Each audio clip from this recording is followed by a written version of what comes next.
Hello बच्चों, आज हम पढ़ेंगे motion in a straight line. अब जब भी हमें कोई चैप्टर स्टडी करना है, सबसे पहले हमें उसका एक एनवायरनमेंट बनाना पड़ता है कि भाई हमें क्या क्या चीजें पढ़नी है। मेरे चैप्टर का नाम तो बड़ा सिंपल सा है, motion in a straight line. तो पहली बात मुझे ये क्लियर होनी चाहिए, मैं स्ट्रेट लाइन किसे बोल रहा हूं। अगर मोशन है तो मोशन मेरा ऑब्जेक्ट, क्योंकि मैंने तो मूव नहीं करना, मेरे ऑब्जेक्ट ने मूव करना है। मैंने अब अपने ऑब्जेक्ट को मोशन में कब बोलना है ये भी मुझे डिस्कस करना पड़ेगा। तो छोटी छोटी पहले इंट्रोडक्शन में करेंगे, उसके बाद फिर चैप्टर को स्टार्ट करेंगे। तो फर्स्ट ऑफ ऑल एक मेरे पास है मैकेनिक्स। ये बहुत ब्रॉड नेम है, a branch of physics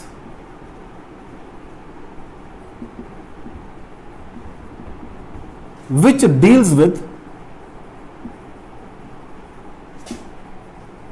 study of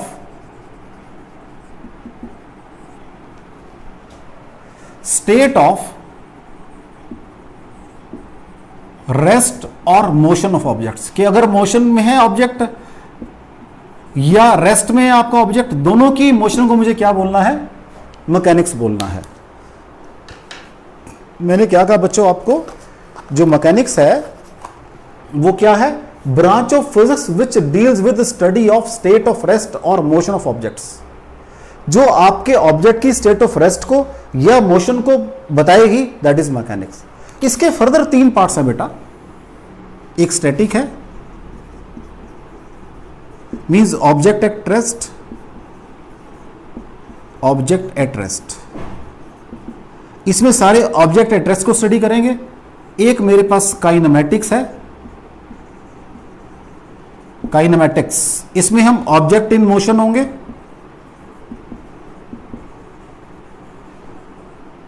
एक डायनेमिक्स है, यहां पर भी ऑब्जेक्ट इन मोशन होंगे, लेकिन फर्क है दोनों में। डायनेमिक्स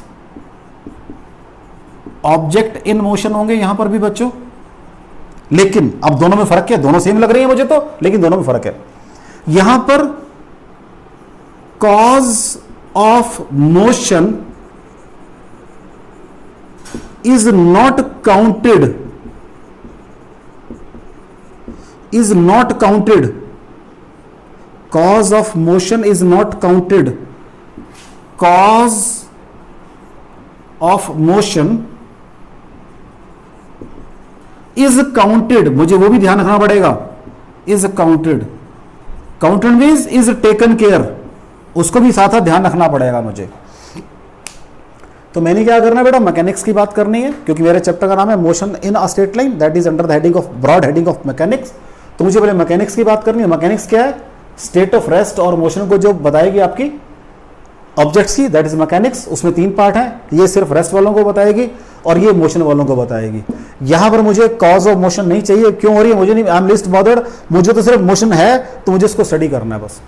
यहां पर मोशन क्यों हुई है उसकी बात भी मुझे करनी है, तो दैट इज माय डायनामिक्स। तो तीन चीजें मेरे पास, पहली बात है बेटा जी स्टैटिक, दूसरी बात है मेरे पास काइनेमेटिक्स, और तीसरी बात है मेरे पास डायनामिक्स। तो पहले तो मैं सबसे पहले अब यही स्टडी कर लूं कि रेस्ट और मोशन कब कहना मैंने कि मेरा ऑब्जेक्ट रेस्ट में है भाई, अब ये मेरा ऑब्जेक्ट मोशन में, उससे मैंने कब बोलना है। तो पहले मुझे रेस्ट और मोशन के बारे में क्लियर होना चाहिए, ठीक है ना बच्चों। मैंने कहा मुझे चैप्टर पढ़ना है motion in a straight line, उसके लिए इस हेडिंग के अंदर वो आएगा। ये हेडिंग मेरा इन चीजों को डील करता है। इसमें दो नए वर्ड आ गए, रेस्ट और मोशन। तो रेस्ट और मोशन है क्या चीज, मैंने कब ऑब्जेक्ट को रेस्ट पे बोलना है और मुझे कब ऑब्जेक्ट को मोशन में बोलना है। तो मुझे क्या बात करनी है बेटा जी, देख लो हो गया ये। अब मुझे रेस्ट एंड मोशन की बात करनी है।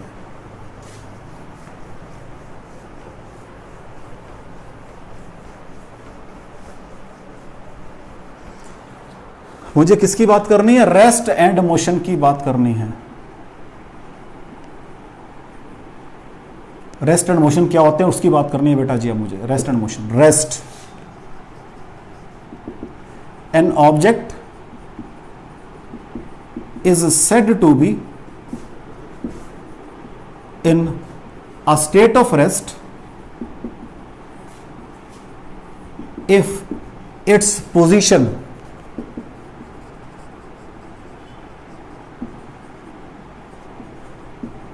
does not change with respect to its surrounding with passage of time. जैसे जैसे समय बीतता रहेगा, अगर उस ऑब्जेक्ट की पोजीशन चेंज नहीं हो रही है तो आप क्या कहोगे, उसको रेस्ट पे कह दोगे आप, motion.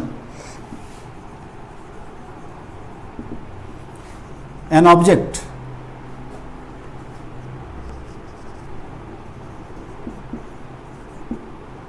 is said to be in state of motion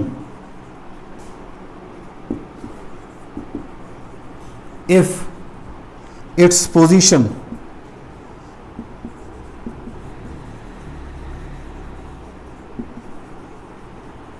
changes with respect to its surrounding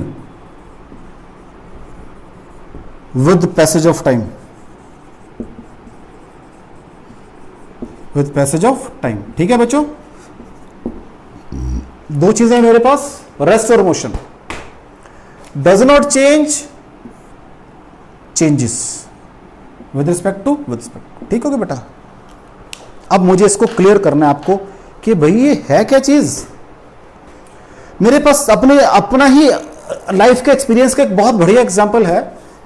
I remember कि हम ट्रेन में जा रहे थे, तो ट्रेन में क्या हुआ कि स्टेशन पे जाके ट्रेन रुक गई। अब जब ट्रेन रुक गई, जंक्शन था स्टेशन पे, वहां ट्रेन का हॉल्ट था 15 मिनट के लिए। मींस आप ट्रेन से नीचे उतर के अगर सामान जो परचेज करना है परचेज कर सकते हो। तो क्या हुआ, मेरे फादर नीचे गए सामान परचेज करने के लिए। हॉकर खड़ा था छाबड़ी वाला, वो सामान बेच रहा था, सामने टी स्टॉल था। तो बिस्किट मुझे अभी तक याद नहीं है क्या लेने गए थे, कुछ सामान लेने गए थे वो। अब क्या हुआ, जब हम इसको देख रहे हैं, वो छाबड़ी वाला वहीं खड़ा हुआ है, वो टी स्टॉल वहीं है। इतने टाइम में क्या हुआ, पैरेलल ट्रैक के ऊपर एक ट्रेन आके और खड़ी हो गई, उसका प्लेटफॉर्म परली तरफ था। लेकिन हमें आदत है एज ए ह्यूमन बीइंग, हमने उनकी ट्रेन की तरफ देखना शुरू कर दिया। ऐसे बीच में अपने फादर को भी चेक कर रहे थे, अभी वो सामान परचेज कर रहे हैं, इधर देख रहे थे। अब लगा कि ट्रेन चली, तो मेरे को झट से, मतलब हमें डर से, हमें क्या हुआ, मन में मेरे क्या आया, आई गेट फियर्ड, मेरे को डर लगा कि मेरे पापा तो नीचे गए हुए हैं। तो मैंने देखा नहीं, छाबड़ी वाला वहीं खड़ा है, तो मेरी नहीं वो वाली ट्रेन चली है। तो मैंने क्या चेक किया, मेरी position with respect to my surrounding is not changing. ये चेक किया मैंने, मेरी position with respect to my surrounding is not changing, is not changed, या चेंज नहीं हो रही, अभी चेंज नहीं हुई है। तो मेरा छाबड़ी वाला वहीं खड़ा था, तो आई सॉ कि मेरे फादर सामान परचेज करने, वो आगे, आई वॉज कंफर्टेबल। तो मैंने कैसे चेक किया कि आई एम एट रेस्ट, मैंने अपने सराउंडिंग को चेक किया। An object is said to be in a state of rest if its position does not change with respect to surrounding with passage of time. अगर वो छाबड़ी वाला पीछे चला जाता, मेरी ट्रेन आगे, तो फिर मेरी ही ट्रेन चली थी। फिर अगर वो छाबड़ी वाला पीछे रह जाता और हम आगे चल पड़ते, तो फिर वो ट्रेन रेस्ट पे थी, मेरी ही ट्रेन चली थी। फिर ये मेरा अपना एक्सपीरियंस है, जब मैं बड़ा छोटा हुआ करता था। आई वाज इन 6th और 7th स्टैंडर्ड, मैं तब की बात कर रहा हूं आपके साथ। ठीक है बच्चों, क्लियर। अब सेकंड थिंग, अगर अब ट्रेन चल रही है हमारी, तो क्या न देख रहे हैं हम, पोल्स पीछे रह रहे हैं, ट्रीज पीछे रह रहे हैं, बिल्डिंग पीछे रह रही हैं। तो it means we are in motion with respect to trees, buildings, poles situated outside the train. उनके हिसाब से हम मोशन में हैं, उनके हिसाब से हम मोशन में हैं। मीन्स मैं मोशन में हूं, मैं। लेकिन जो और पैसेंजर बैठे हैं, वो तो कह रहे हैं भाई तू तो हमारे साथ ही बैठा हुआ, तू मोशन में कहां है। इट मीन्स रेस्ट और मोशन जो है, वो मुझे बताना पड़ेगा कि वो जो मेरा ऑब्जेक्ट है, वो किस फ्रेम के, अब वर्ड लगा दिया फ्रेम, किस फ्रेम के हिसाब से मोशन में है। तो अगर मैं ट्रेन से बाहर खड़ा हूं, तो मेरा ट्रेन से बाहर आ गया, मेरा फ्रेम अर्थ बन गया, उसके हिसाब से ट्रेन के पैसेंजर मोशन के अंदर है, और जो ट्रेन में सारे पैसेंजर बैठे हैं, उनके हिसाब से आपस में कहां है, वो रेस्ट के ऊपर है। तो ये जो दो सिचुएशन है मेरे पास, मैंने कब कहना है कि मेरी बॉडी जो है या मेरी जो ऑब्जेक्ट है वो मोशन में है, अगर उसकी position with respect to surrounding change हो रही है। तो मैंने अपनी लाइफ का एग्जांपल बताया कि मैं बड़ा छोटा हुआ करता था, हम ट्रेन में जा रहे थे, तो ये हुआ हमारे साथ। तो मैंने उस समय मुझे फिजिक्स नहीं पता थी, लेकिन मैंने क्या चेक किया, मेरी position with respect to surrounding change नहीं हो रही है। तो इट मीन्स ये जो फिनोमिनन है, ये बचपन से हमारे दिमाग में है, सारे फिजिक्स के फिनोमिना हमारे सराउंडिंग में सारे घूम रहे हैं। द थिंग इज, हमें उनकी उस समय ना सेंस है, फील तो है, सेंस नहीं है कि क्यों ऐसा हो रहा है। फील तो किया मैंने उस समय, बट सेंस नहीं थी मुझे कि ये चीज वहां काम कर रही है मेरी, कि मैं रेस्ट पे हूं, राइट। तो कोई डाउट हो बच्चों आपको रेस्ट ऑफ मोशन में? कोई डाउट हो बच्चों आपको? देख लो रेस्ट ऑफ मोशन में, ठीक है। पहली बात तो ये 2 टर्म पढ़नी थी। अब मुझे क्या पढ़ना है इसी चैप्टर पहले, क्योंकि चैप्टर को स्टार्ट करना है तो मुझे सबसे पहले ये पढ़ना पड़ेगा। मेरे चैप्टर का नाम है motion in a straight line, तो वहां पहुंचना मुझे पहले जो नाम है, पहले मुझे अपने चैप्टर के नाम को सार्थक करना है, मींस उस नाम को अंडरस्टैंड करना है। मुझे अपने चैप्टर के नाम को अंडरस्टैंड करना है। Motion in a straight line, Sidhi motion, बिल्कुल। तो जो मोशन है can be in 1 dimension, can be in 2 dimension, can be in 3 dimension. 1D और 2D तो हम डिटेल में डिस्कस करेंगे। ये मेरा हो जाएगा चैप्टर नंबर 3 आपकी बुक में, और ये 4 है। ये ऐसे कर लो, ये मोशन इन स्ट्रेट लाइन है और ये मोशन इन प्लेन है। ये स्ट्रेट लाइन मोशन है और ये प्लेन मोशन है। 3D को मैं सिर्फ इंट्रोडक्शन करूंगा, इसकी सिर्फ इंट्रोडक्शन है मेरे पास, और इन दोनों की मेरे पास क्या कंप्लीट मोशन है। ठीक है बच्चों, मेरे पास 1 डायमेंशन मोशन भी है, 2 डायमेंशन भी है और 3 डायमेंशन भी है। Now when motion will be in 1 dimension, 1D की बात कर रहा हूं। The motion of an object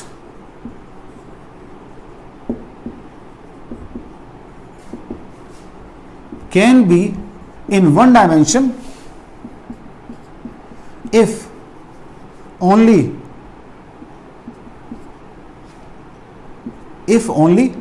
one coordinate is required to completely specify the position of an object।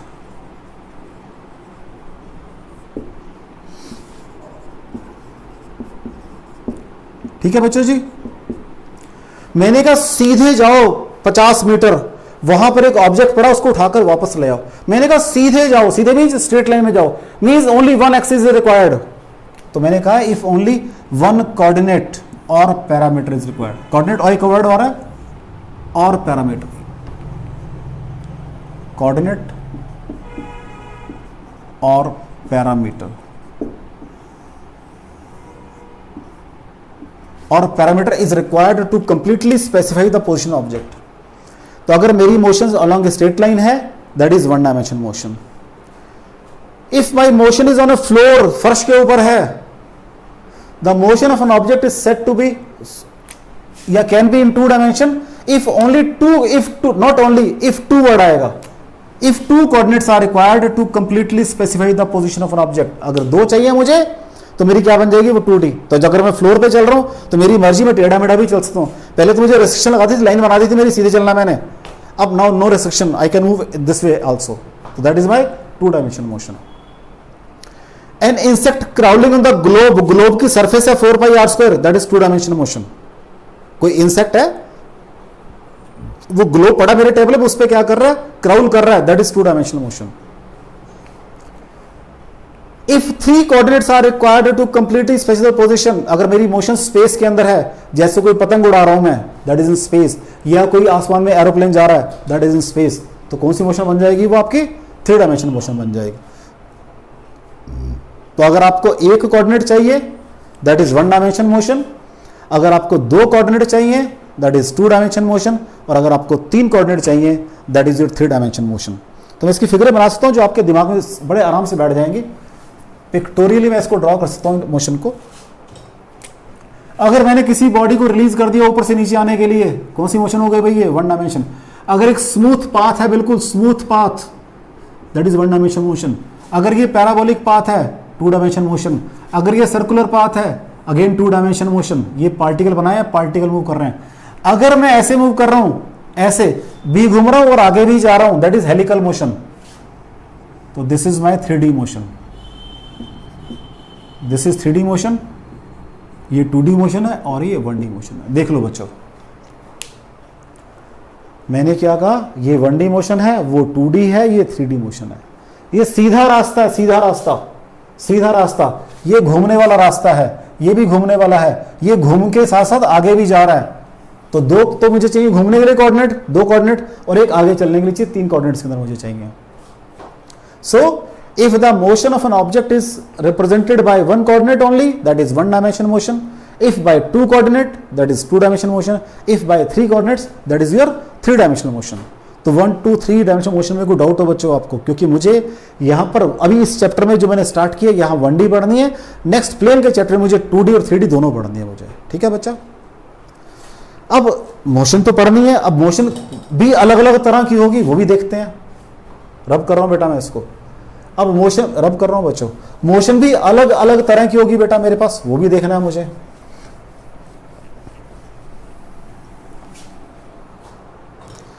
Now motion can B,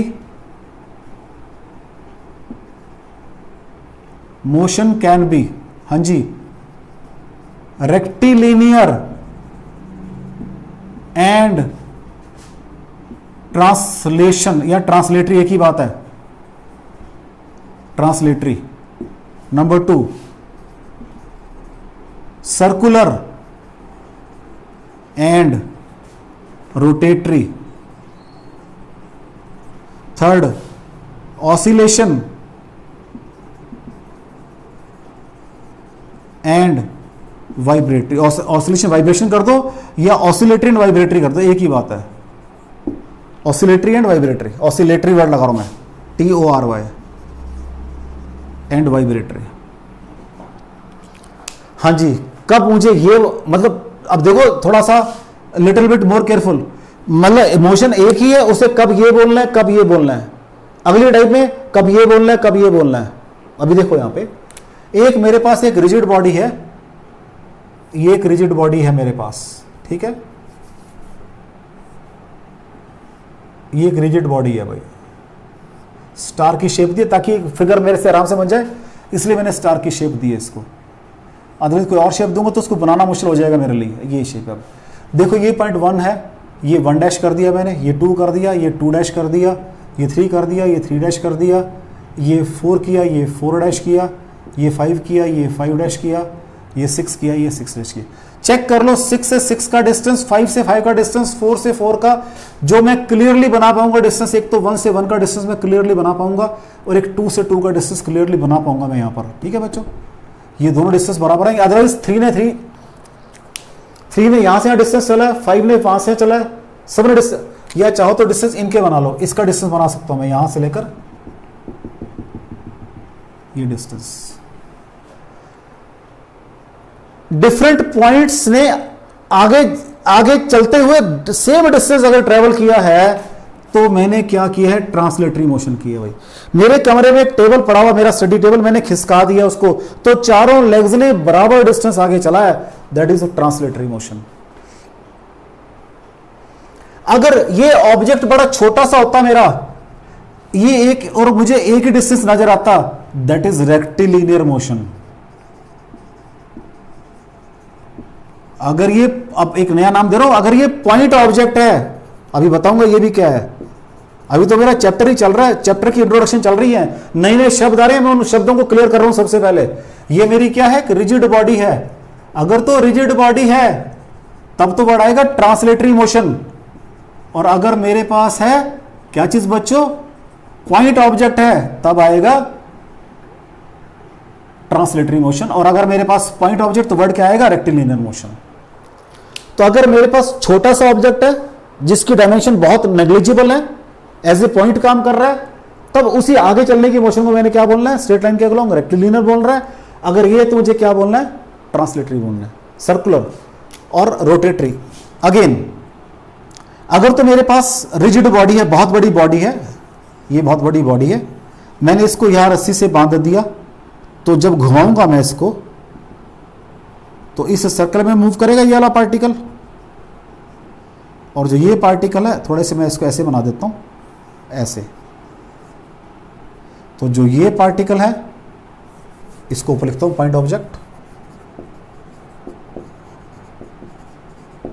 अगर ये पार्टिकल ये किस सर्कल में मूव करेगा, इसका सर्कल बड़ा बनेगा, देख कर लो बच्चों, क्योंकि पार्टिकल जितना दूर होगा उतना बड़ा सर्कल बनेगा, पार्टिकल जितना नजदीक होगा उतना छोटा है। अगर ये पार्टिकल ले रहा हूं मैं, इसका सर्कल सबसे छोटा बनेगा,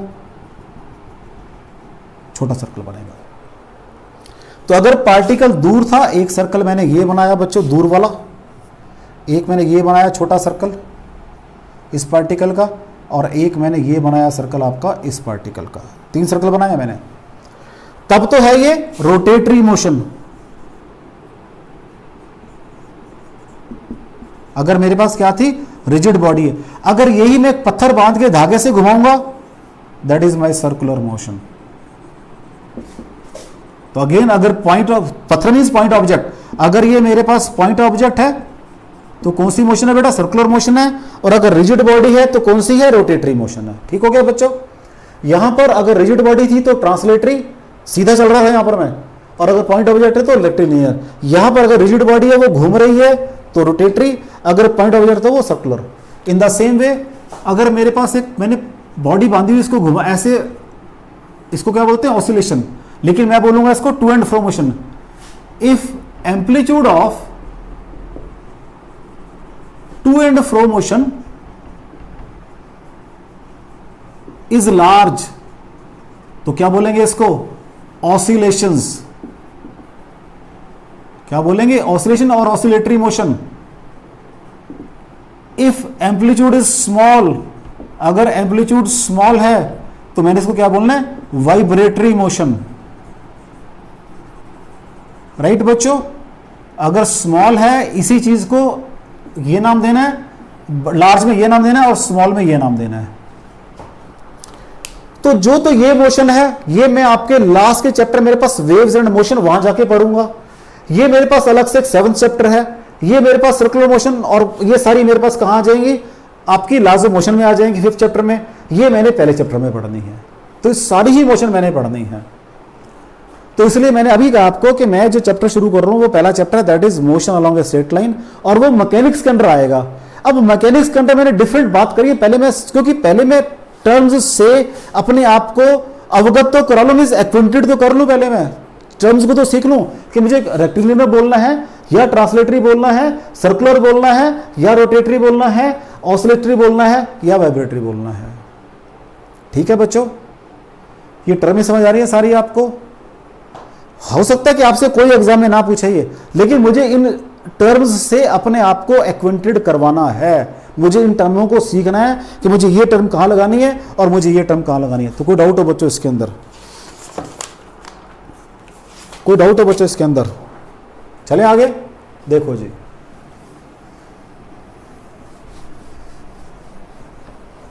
अभी इन्हीं तीनों मोशन को रिप्रेजेंट कर लेंगे। मेरे पास एक और बड़ा छोटा सा एक वो है कि सपोज कर लो मेरे पास ये एक ट्यूनिंग फॉर्क है, ट्यूनिंग फॉर्क,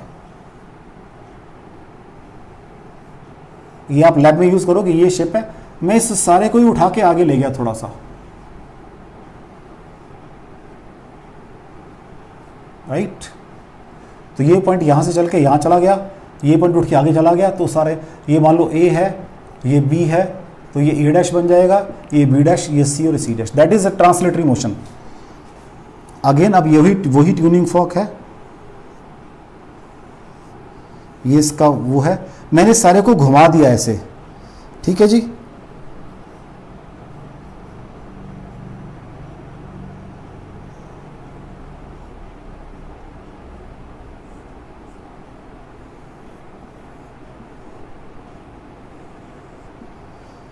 तो इसको मैंने डॉटेड शो कर दिया पहले वाले को। तो मैंने क्या किया, देखो ए, पहले इसकी एक्सिस ये थी, अब इसकी एक्सिस ये है, मैंने इसको रोटेट कर दिया, that is rotatory motion. Check कर लो बच्चों, रोटेट कर दिया।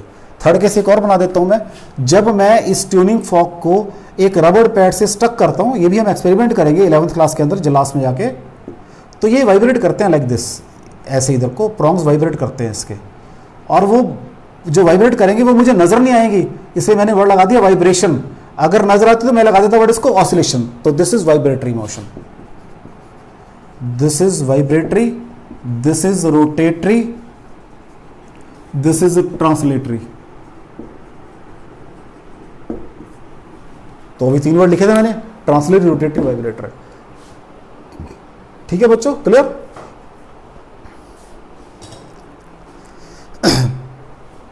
अभी मैंने एक वर्ड लगाया है पॉइंट ऑब्जेक्ट, उस कंसेप्ट ऑफ पॉइंट ऑब्जेक्ट, उसकी बात करनी है मुझे। तो ये ठीक है बच्चों आपके लिए, चलें आगे। नेक्स्ट मैंने एक शब्द लगाया अभी बेटा जी, पॉइंट ऑब्जेक्ट। क्योंकि मैंने कहा था ना कि अगर मेरे पास पॉइंट ऑब्जेक्ट है तो मेरे पास वो रेक्टिलिनियर मोशन भी हो सकती है, सर्कुलर मोशन भी हो सकती है, दोनों हो सकती हैं, क्योंकि थर्ड के तो अंदर मेरे पास वो पॉइंट ऑब्जेक्ट था, उसमें रोटेटरी वाइब्रेटरी दोनों होंगे। तो मुझे पॉइंट ऑब्जेक्ट की बात करनी है, पॉइंट ऑब्जेक्ट और concept of point object.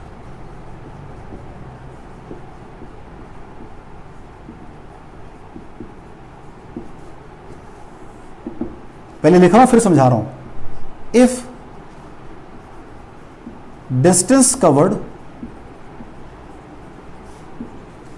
Bye an object is very large in comparison to its dimension, in comparison to its dimension, comma, then object is known as point object, then object is known as point object। भाई अगर वो distances बहुत ज्यादा बड़े चल रहा है अपनी साइज के हिसाब से, नोन एज पॉइंट ऑब्जेक्ट। क्या मतलब है इस चीज का? मान लो मेरा घर है, मेरे घर में गेट लगा हुआ है एंट्री पे, इसका साइज है 5 फीट, 5 फीट साइज है इसका, और मैंने गाड़ी परचेज की, वो सपोज गाड़ी परचेज कर ली मैंने बड़े वाली फॉर्च्यूनर या मैंने अपना इनोवा ले ली है, उसका साइज है 6 फीट आगे से, तो क्या मेरे गेट में आ जाएगी? नहीं आएगी। तो जब मैंने उसी कार को अपने घर में पार्क करना है तो I have to take care of the dimensions of car, कि 5 फुट की है तो मुझे गेट अपना 6 फुट के, तो गेट 6 फुट से बड़ा बनाना पड़ेगा। I have to take care of dimension of car. लेकिन जब इसी इनोवा में बैठ के मैं अपने घर से किसी स्टेशन पे जाऊंगा जो डिस्टेंस अपार्ट है यहां से 60 किलोमीटर या 70 किलोमीटर के ऊपर है, तब मैं उसके डायमेंशन की बात नहीं करता। If distance covered by the car is very by the an object is very very large in comparison to its dimension, then object is known as the point object. एक अगर मुझे कन्याकुमारी जाना है तो मैं कार से बाय ट्रेन जाऊंगा, उस समय अगर आप ट्रेन की बात करते हो, एक ट्रेन में कम से कम 25 डिब्बे होते हैं और एक डिब्बे की लेंथ 10 फीट होती है, तो 250 फीट की ट्रेन है, बटे 3 कर दो, रफली 80 मीटर की ट्रेन है आपकी। इसको भी मैं पॉइंट ऑब्जेक्ट कंसीडर करूंगा जब ये 2 पैरेलल ट्रैक्स में सीधी चली जाएगी आपकी।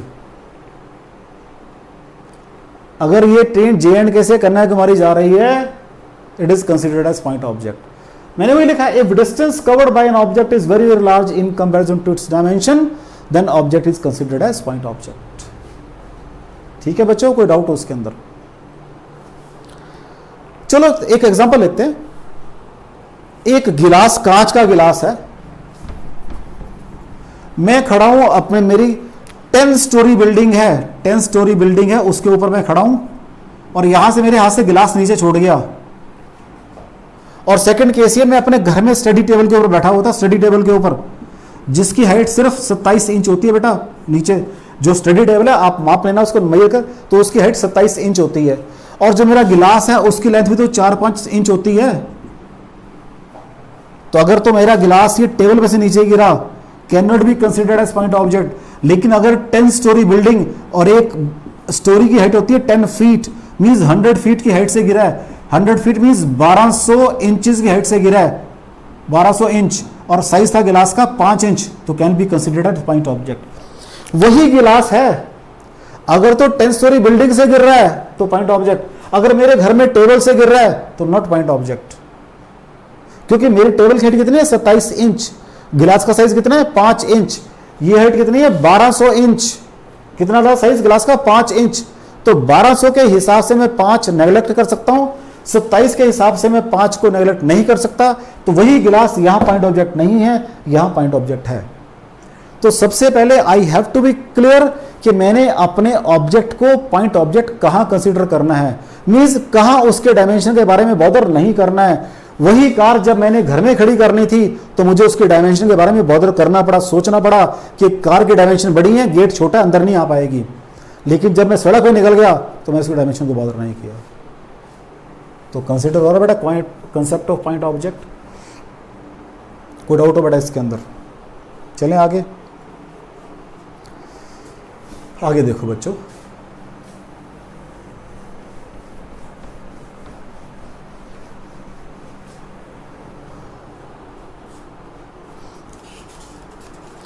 अब मुझे फिर मेरे चैप्टर का नाम, मैं अपने चैप्टर के नाम को नहीं छोड़ूंगा बार बार। अब मेरे चैप्टर का नाम क्या है मेरा बेटा जी? Motion in a straight line. अभी हालांकि चैप्टर शुरू नहीं किया, motion in a straight line.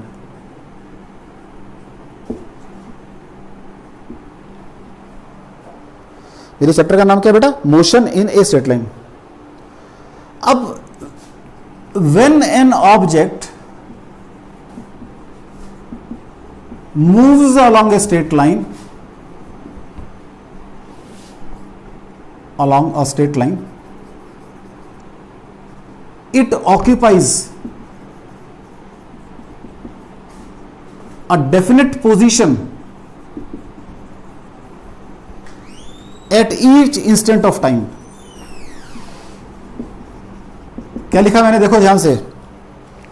When an object moves along a straight line, it occupies a definite position at each instant of time. अगर ये इसकी position her moment of time पे change नहीं हो रही है, आई कैन नॉट से motion. तो मोशन में कब कहूंगा? सपोज मैंने चलना शुरू किया 9 बजे, तो 9:01 में मेरी पोजीशन होगी, 9:02 में नेक्स्ट पोजीशन होगी, 9:03 में नेक्स्ट होगी। तो एवरी पॉइंट ऑफ टाइम मेरी अगर पोजीशन चेंज हो रही है तभी मैं स्ट्रेट लाइन में कहूंगा मूव कर रहा हूं मैं। और अगर वो चेंज नहीं हो रही है, आई कैन नॉट से इन मोशन। ठीक हो गया? मतलब क्या था मेरा यहां कहने से? मतलब ये है कि अगर बीच में फॉर द टाइमिंग मेरी पोजीशन चेंज नहीं, तो I will use the word ये रेस्ट पे रहा हूं उतने टाइम बीच में मैं कहां रहा हूं? रेस्ट के ऊपर हूं।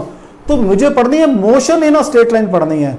तो जब मैं मूव करूंगा तो मैं तभी कहूंगा मैं मूव कर रहा हूं अगर मेरी at every point of time position क्या हो रही है? चेंज हो रही है। Is it clear? और रिपीट करना है मुझे? Is it clear? और रिपीट करना है मुझे? चलो जी, अब जब ये मोशन है तो अभी तो मुझे क्या पढ़ना है? मुझे पढ़ना तो यही चीज है ना, मोशन ऑफ स्ट्रेट लाइन। तो भाई अगर मैंने कहा कि when an object is in motion या moves along a straight line, it occupies a definite position at each instant of time. ठीक हो गया बच्चों?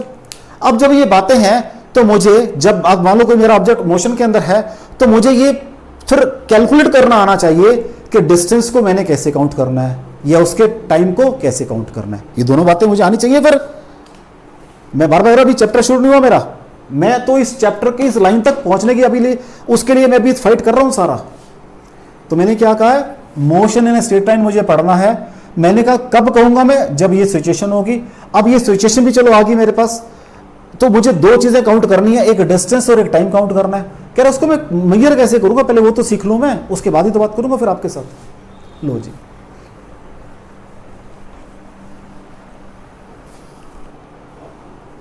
फर्स्ट है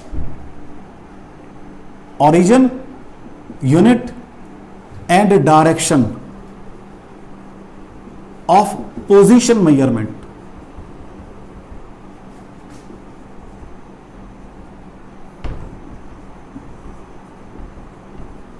Origin, unit and direction of position measurement। कि भी मैंने जब चल रहा हूं कहां से ओरिजिन लेना है, कहां से क्या यूनिट लेने हैं और किस डायरेक्शन मुझे मेजर करना है। वो कहता है मान लो मैंने घर से चलना शुरू किया, ये मेरा स्टेशन है ओ स्टेशन है, ये ए है, ये बी है और ये सी है।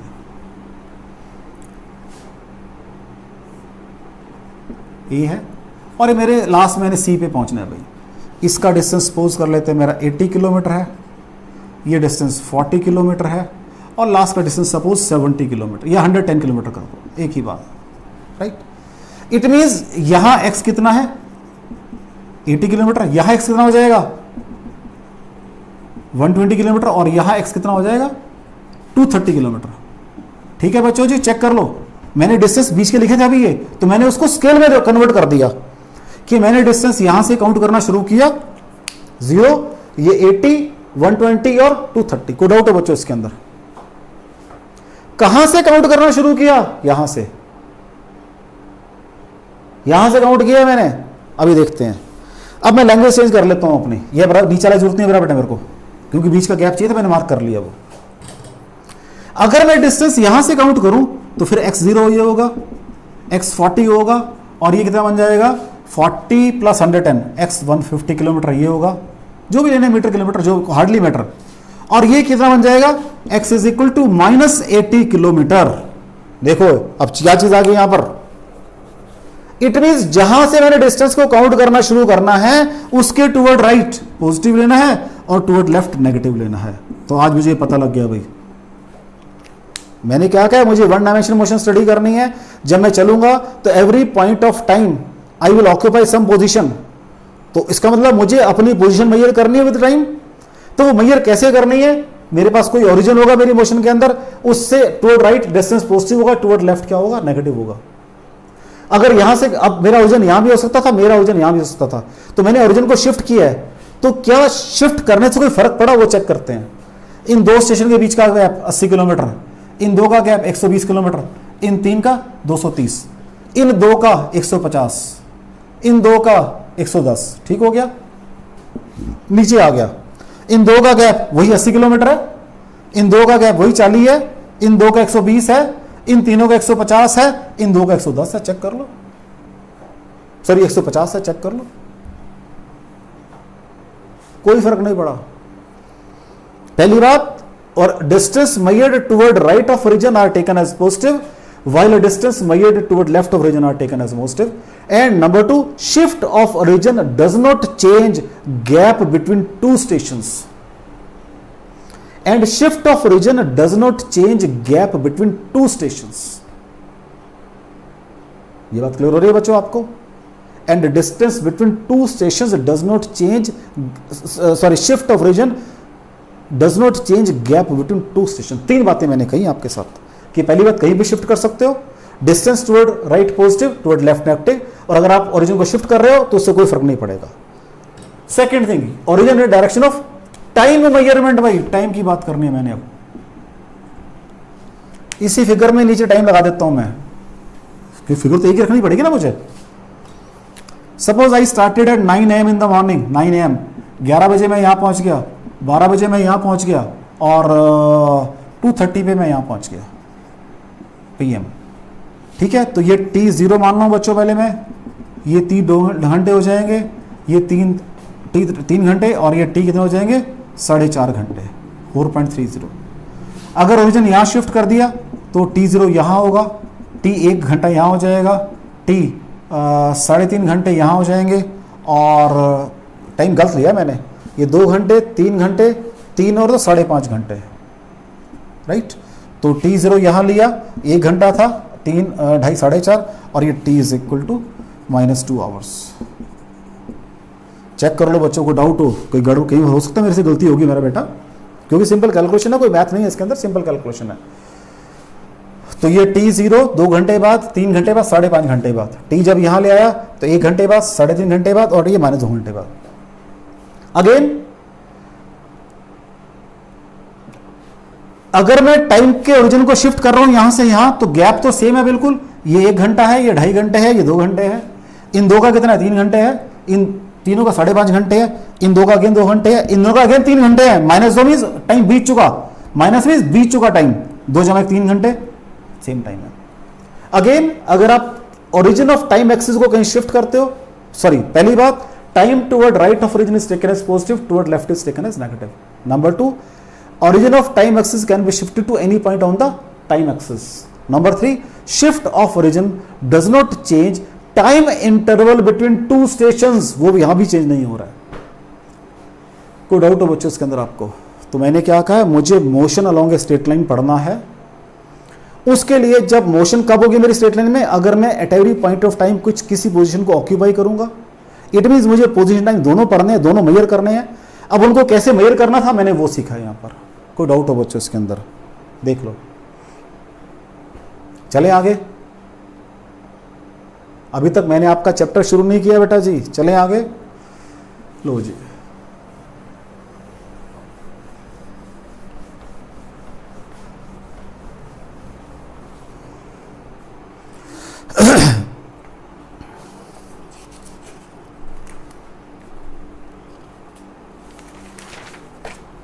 अगेन मेरा चैप्टर क्या है, अलोंग ए स्ट्रेट लाइन है।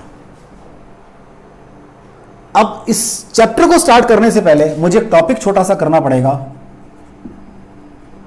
डिस्टेंस एंड डिस्प्लेसमेंट, मुझे इसको डिस्कस करना पड़ेगा भाई। डिस्टेंस एंड डिस्प्लेसमेंट दोनों में फर्क क्या है, डिस्टेंस और डिस्प्लेसमेंट को मुझे पढ़ना पड़ेगा अभी। तो what is the distance? Actual path length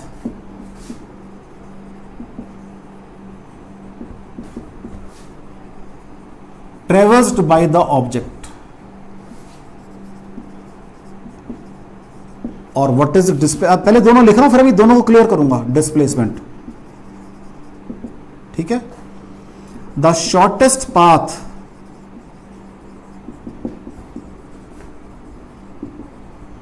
between two points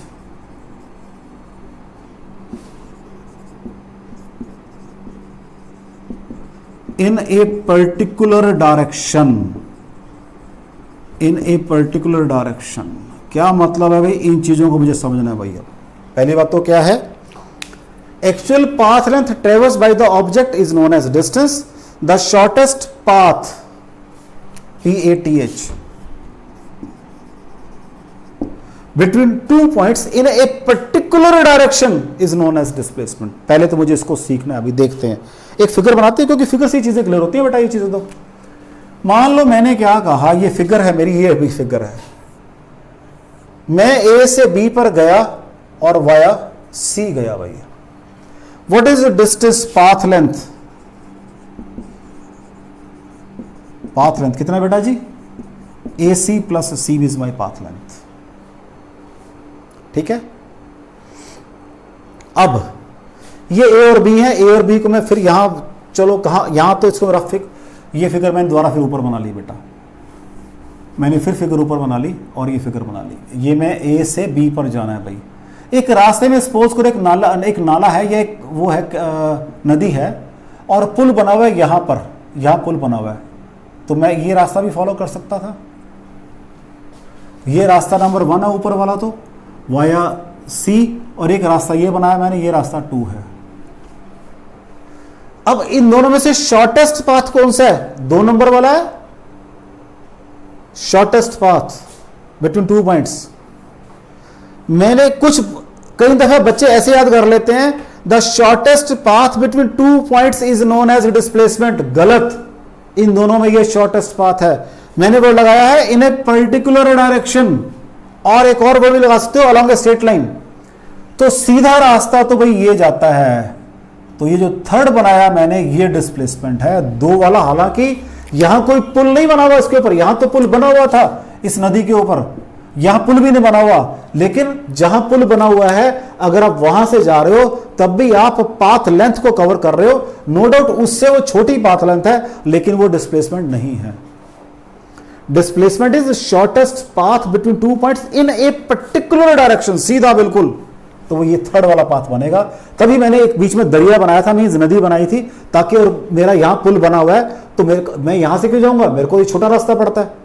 तो शॉर्टेस्ट पाथ वर्ड नहीं है, यहां तक नहीं है, ये भी जरूरी है लास्ट वाली बात, between two points, shortest path between two points, यहां तक जरूरी नहीं है, ये लाइन ज्यादा जरूरी है in a particular direction.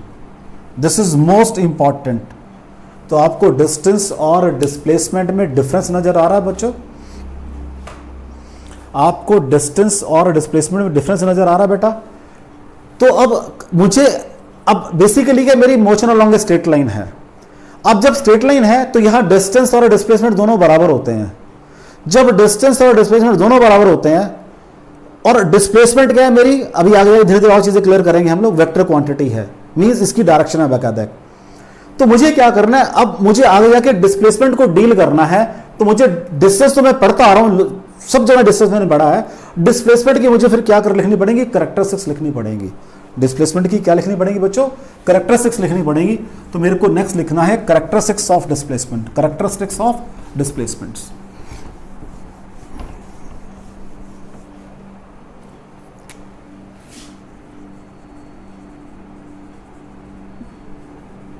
characteristics of displacement,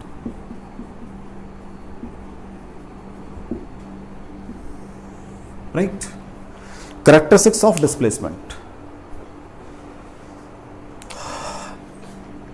number one, it has unit of length, ठीक है बच्चों। नंबर टू, इन ए गिवन इंटरवल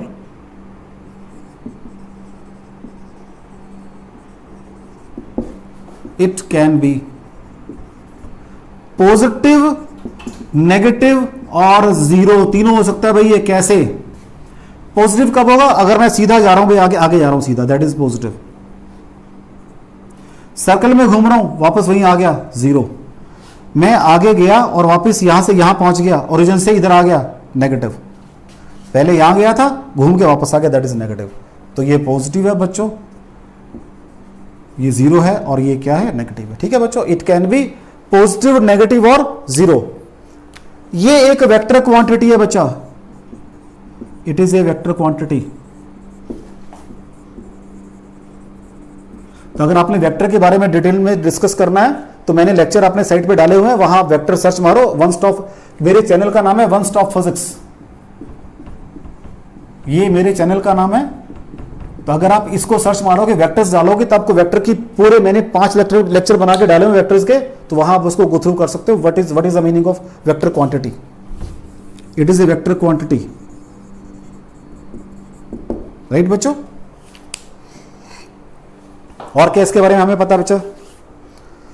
अब जो अभी मैंने जैसे बनाया था, ये ए यहां गया, ये जो ए बी है, सपोज ये 4 मीटर है, तो इसकी वैल्यू चेंज नहीं होगी, 4 मीटर ही रहेगी। नंबर 4, डिस्प्लेसमेंट बिटवीन 2 पॉइंट्स,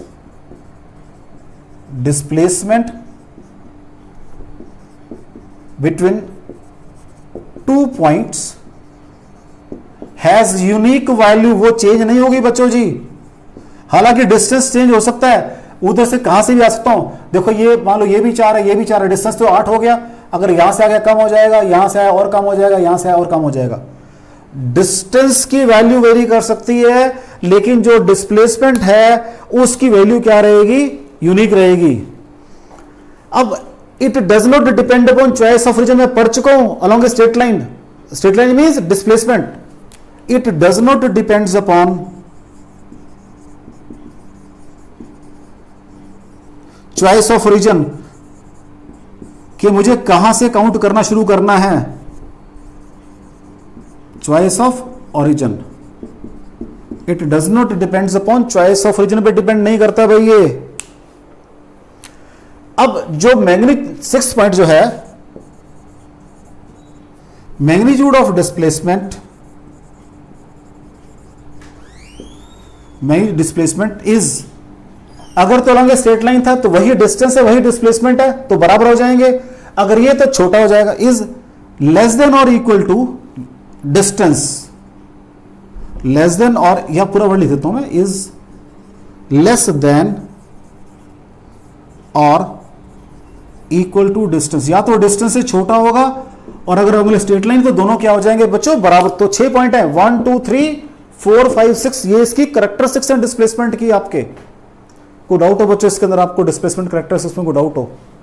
ठीक है, अगर पेन डाउन करना है तो यहां पे वीडियो को पॉज करके आप इसको पेन डाउन कर सकते हो। मैं आगे चल रहा हूं बच्चों।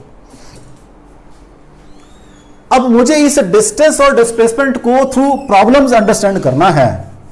अब हम इसकी प्रॉब्लम्स करेंगे बच्चों। मुझे डिस्टेंस और डिस्प्लेसमेंट को थ्रू प्रॉब्लम्स डिस्कस करना है बच्चों। अब हम उसको करेंगे, ठीक है बच्चों, राइट।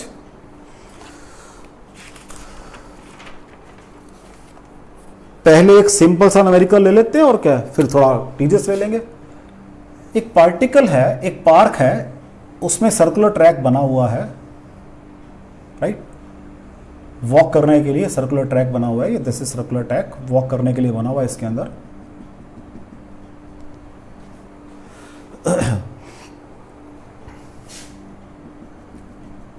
मेरे को पॉइंट मार्क करने हैं, राइट।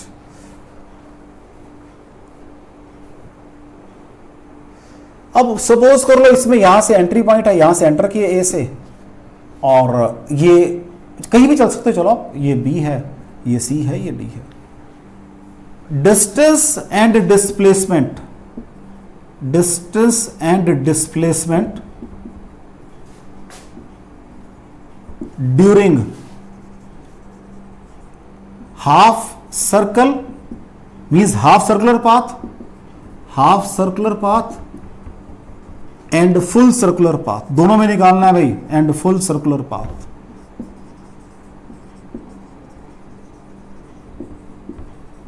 पहले हाफ की बात कर, यहां से एंटर किया, अगर मैं सी पे पहुंचूंगा, सपोज मैंने मोशन स्टार्ट की इधर को, वो तो मेरी मर्जी है, कहीं से इधर भी कर सकते थे, मैं इधर से कर ले, from A to B to C, क्या बन जाएगा बच्चा, ये हाफ सर्कल बन जाएगा। व्हाट इज डिस्प्लेसमेंट, चेक कर लो, सीधा रास्ता, डायमीटर के बराबर 2r, r मैंने मान लिया रेडियस। व्हाट इज आधा of circumference, distance pi r। ठीक है जी। अब a से b पर गया, b से c पर गया, और c से वापस कहां आ गया, a पर आ गया, that is full circle. What is displacement, 0।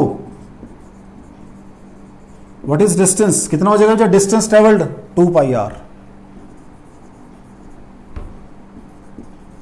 कोई डाउट हो बच्चों इसके अंदर? अगर मैंने आधा सर्कल लिया है तो वो किसके बराबर है बच्चों, डिस्टेंस के बराबर है।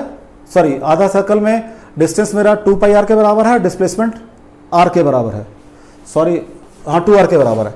और अगर मैंने लिया फुल सर्कल तो डिस्प्लेसमेंट 0 हो जाएगा, और डिस्टेंस कितना मेरा बेटा 2πr है। ये तो मैंने जस्ट एक आपको इनकलकेट की एसेंस। अब थोड़ा सा स्टैंडर्ड न्यूमेरिकल करते हैं, जो पीछे आया हुआ है, जेई मेन में आया हुआ पीछे न्यूमेरिकल वो। अब हम जेई मेन का न्यूमेरिकल करते हैं एक, देखो बच्चों जेई मेन का न्यूमेरिकल करते हैं। अगेन एक सर्कुलर पाथ है मेरे पास, राइट, ये एक सर्कुलर पाथ है।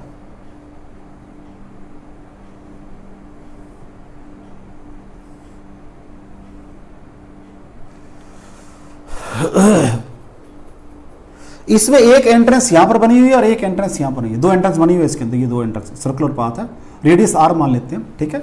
ये एंगल थीटा है बच्चों, this angle is theta. What I am saying कि मेरे पास एक सर्कुलर पार्क है, वही पार्क में सर्कुलर ट्रैक है जिसपे लोग वॉक करते हैं। ए और बी दो मेरे पास क्या है, एंट्री पॉइंट है। तो अगेन अगर ऊपर से घूम के ना पॉइंट सी मार्क कर लेता हूं मैं, ऊपर 2 एंट्री पॉइंट है बच्चों, ठीक है। इसकी जो रेडियस गिवन है मेरे को वो 15/π मीटर है। आज r नहीं है बेटा, आज मुझे वैल्यू दे दी उसने, 15/π मीटर है। और जो आर्क लेंथ ए बी है, आर्क ए बी वो है 10 मीटर लेंथ है बेटा उसकी। आर्क ए बी की लेंथ दी उसने मेरे को, आर ए की लेंथ कितनी है, 10 मीटर है, ठीक है।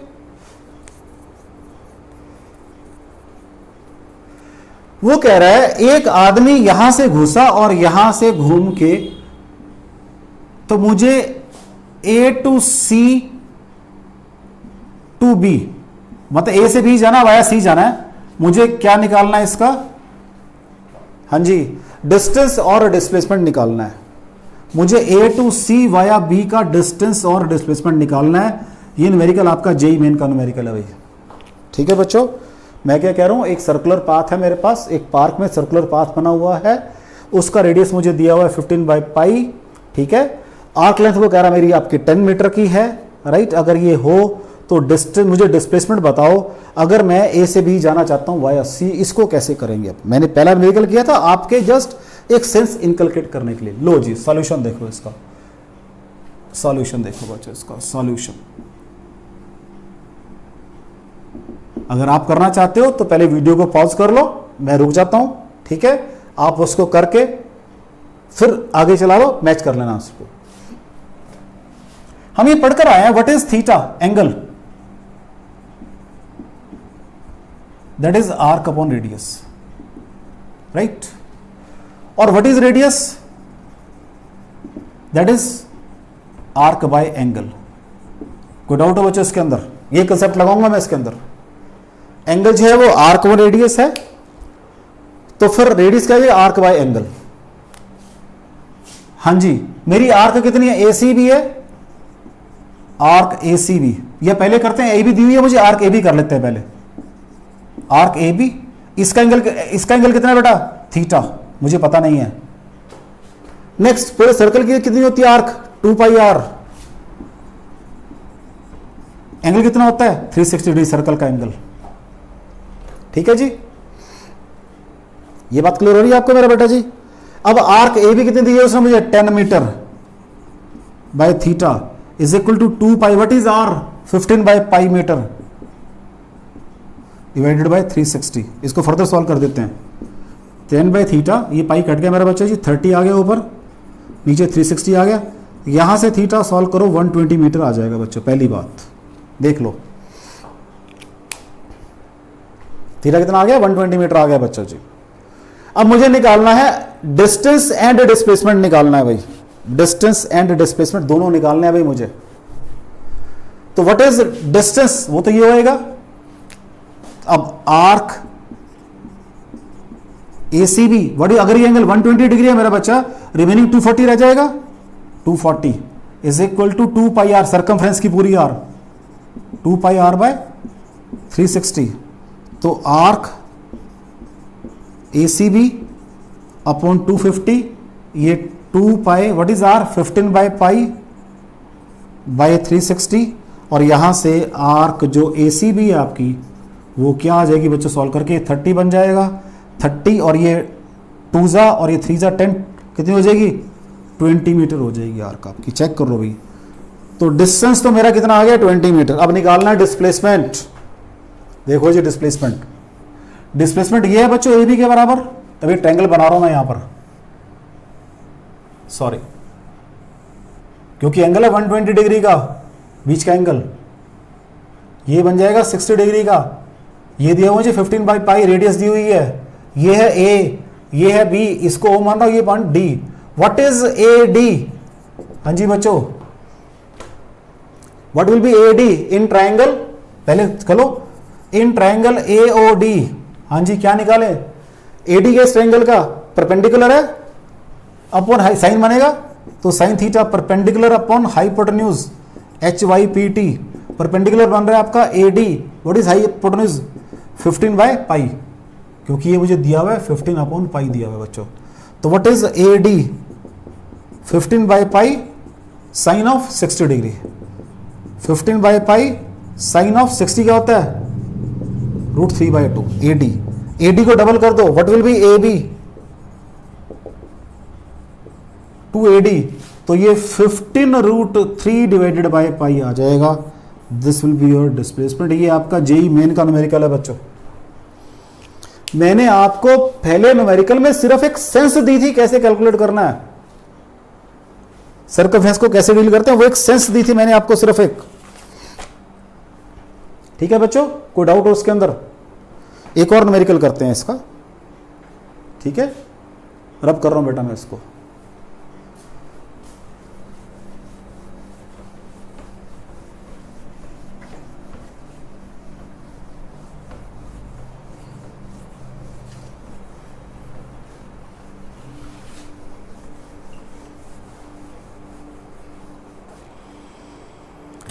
क्या हुआ, आप एक सेमी सर्कल में पहले ऐसे गए, ये मेरी एक्स एक्सिस है सपोज, ये मेरी वाई एक्सिस है और ये मेरी जेड एक्सिस है, ठीक है जी। फिर आप आर डिस्टेंस आगे उसको मैंने ऐसे दिखाया अलोंग जेड एक्सिस, ये आर है। फिर आप टू आर डिस्टेंस जब यहां आ गए, फिर आप टू आर डिस्टेंस ऊपर गए ऐसे, उसको मैंने ऐसे दिखा दिया, दिस इज टू आर। तो आप पहले ओ से वाया ए, फिर बी गए, फिर सी गए और फिर डी पर आ गए। Is it clear? Calculate distance and displacement, calculate distance and displacement. What is O A B pi R, R radius माना मैंने, कहा मैंने आर लिखा ना, R pi R radius. Then B से मैं कहा गया, फिर रेडियस एक आर चला मैंने, और फिर ऊपर को 2r चला मैंने। ये बोला सारा मैंने कि पहले मैं एक सेमी सर्कल में है जिसका रेडियस r है, फिर मैंने डिस्टेंस r ऐसे चला और फिर डिस्टेंस 2r ऐसे चला। लिख देता हूं मैं इसको, ये डिस्टेंस ये d है। अब यहां नीचे तो यहां लिख रहा हूं मैं, तो मेरे पास पहले क्या लिखा मैंने, ओ ए बी पाई आर है, नीचे लिख देता हूं मैं बी सी आर है और सी डी मेरे पास कितना है 2r है। व्हाट इज डिस्टेंस, तीनों को सिंपली ऐड तो करना है मुझे, पाई आर जमा आर जमा 2r, तो r कॉमन पाई प्लस 3, ये मेरे पास डिस्टेंस आ गया, जो भी यूनिट्स होंगे मीटर वगैरह के अंदर। ठीक है बच्चा, अब निकालना है मुझे डिस्प्लेसमेंट। देखो क्या होगा, आराम से देखो, अलोंग एक्स एक्सिस मेरा कितना डिस्टेंस, डिस्प्लेसमेंट 2r है, तो क्या लिखूंगा इसको, I cap 2r along x axis plus along z axis कितना है r, तो क्या हो जाएगा वो k कैप r हो जाएगा, अलोंग माई वाई एक्सिस 2r है तो j कैप 2r हो जाएगा। ये मेरा एक डिस्प्लेसमेंट बन गया भाई इन वेक्टर फॉर्म। मैं बार बार कह रहा हूं डिस्प्लेसमेंट वेक्टर क्वांटिटी है। अगर आपको वेक्टर स्टडी करने हैं, चैनल को खोल लो वन स्टॉप को, वहां पे वेक्टर डालो, वहां पे आपको 5 लेक्चर मिलेंगे, कंप्लीट लेक्चर वेक्टर के ऊपर। तो वेक्टर में हमने पढ़ा हुआ है कि कैसे निकालना है मुझे इसका डिस्प्लेसमेंट। क्या करते हैं, मैग्नीट्यूड कैसे निकालते हैं, 2r का स्क्वायर प्लस r का स्क्वायर प्लस 2r का स्क्वायर, क्योंकि x component square plus y square plus z square, तो क्या बन गया बच्चों ये 4r square plus r square plus 4r square, क्या बन गया टोटल ये 9r स्क्वायर। सॉल्व करके 3r मेरे पास डिस्प्लेसमेंट का मैग्नीट्यूड आ गया है। तो डिस्टेंस मेरा पाई प्लस 3 अंडर में r बाहर है और ये सिर्फ 3r है। So this winds up your distance and displacement. तो आज के चैप्टर में मैं फिर कह रहा हूं, मैंने पहले एक बिल्डिंग ब्लॉक की है अपने स्ट्रेट लाइन मोशन के लिए, बिल्डिंग ब्लॉक की है कि इसमें जो जो मेरे को टर्म यूज करनी थी मैंने वो सारी की है। उसके बाद मैंने आपका ये डिस्टेंस एंड डिस्प्लेसमेंट, ये भी मेरे को चैप्टर में आगे चाहिए इसलिए मुझे पढ़ना पड़ा है, ऑल्दो ये आपकी बुक में एक आर्टिकल भी बना हुआ है। नेक्स्ट जो मुझे आपसे मेन बात करनी है, बुक के अंदर आपके जो चैप्टर है वेक्टर बाद में दिया हुआ है, लेकिन मैं ये कहता हूं कि वेक्टर मुझे अगर फिजिक्स स्टार्ट करनी है तो मुझे वेक्टर और मैथमेटिकल टूल्स पहले आने चाहिए। तो मैंने दोनों चैप्टर अपने डिस्कस किए हुए हैं। अगर आपको उसमें कोई भी डाउट है वेक्टर्स के बारे में तो आप मेरे लेक्चर्स वन स्टॉप फिजिक्स को आप मतलब टैग करो, वहां से आपको सारे मेरे लेक्चर्स मिल जाएंगे। और अगर आप मेरा चैनल को सब्सक्राइब करते हो तो आपको लेक्चर आपको डेली बेसिस पे मिलते रहेंगे आपको। ओके बेटा, thank you very much, all the best, काम करते रहो।